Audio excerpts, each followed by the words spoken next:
வணக்கம். இப்போ நம்ம எங்கே இருக்கோம்னா நம்ம கடலோர பகுதியில் தான் இருக்கோம். கடலோர பகுதியை பாருங்கள் எப்படி இருக்குன்னு. இந்த இடத்துல வந்து கடல் நீர் உள்ளே வராத அளவுக்கு பெரிய மலை மாதிரி செட் பண்ணிருக்காங்க. பாருங்கள், கல்லை கொட்டி ஏற்றி தண்ணி ஊருக்குள்ளே வராத அளவுக்கு எப்படி பண்ணுறாங்க.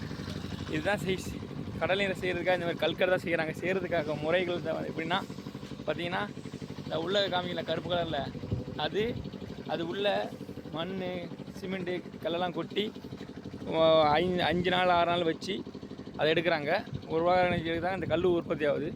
இது செஞ்சு பார்த்தீங்கன்னா பாருங்கள், அப்படியே மலைகள், பெரிய மலைகள் மாதிரி எப்படி கல்லை உள்ளே அள்ளி வச்சுருக்காங்க பாருங்கள். இருந்து பார்த்தோன்னா பெரிய எகிப்தியம் பிரமிட் மாதிரி இருக்குது. இது ஃபுல்லாக ஹார்பர் வேலைகள் நடந்துகிட்ருக்கு. எப்படி கொட்டுறாங்க பாருங்கள். கிரேனைட் கல்லெல்லாம் வச்சு கல்லை கொட்டி செட் பண்ணிட்டுருக்காங்க. மேலே பாருங்கள் எவ்வளோ ஹைட்டில், சுமார் 2 ஆளா 3 ஆளா அப்புறம் ஹைட்டில் கொட்டிக்கிட்டு இருக்காங்க. அதை கொட்டி எல்லா பக்கமும் கல் செட் பண்ணி, அதாவது கடல் அந்த புறத்துலேருந்து ஊருக்குள்ளே வராத அளவுக்கு பண்ணுறதுக்காக சூப்பராக செட் பண்ணி ஹார்பர் வேலையும் நடந்துகிட்ருக்கு. பாருங்கள் நல்லா சூப்பராக பண்ணுறாங்க பாருங்கள். ஓரளவுக்கு நல்லா பண்ணியிருக்காங்க. கடல் ஃபுல்லாக கடைசி வரைக்கும் அது இருக்குது. அந்த மாதிரி பார்த்தீங்களா, இந்த ஹார்பரு வந்து அந்த கற்களை செஞ்சு வைக்கிறாங்க. இதை எடுத்து அவங்க தேவையான இடங்களில் கொண்டு போய் சேர்க்குறாங்க.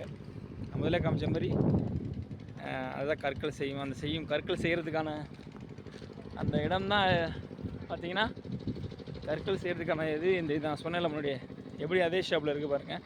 அது உள்ள சிமெண்ட், அந்த இதுக்குள்ளே சிமெண்ட்டை கொட்டி அழகாக செய்கிறாங்க.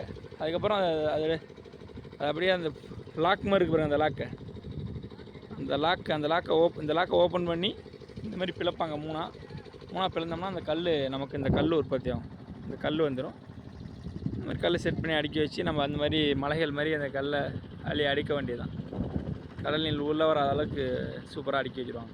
ஓகே, பிடிச்சிருந்தா லைக் பண்ணுங்கள், ஷேர் பண்ணுங்கள், கமெண்ட் பண்ணுங்கள். நம்ம சேனலை சப்ஸ்கிரைப் பண்ணாதவங்க சப்ஸ்கிரைப் பண்ணிக்கோங்க.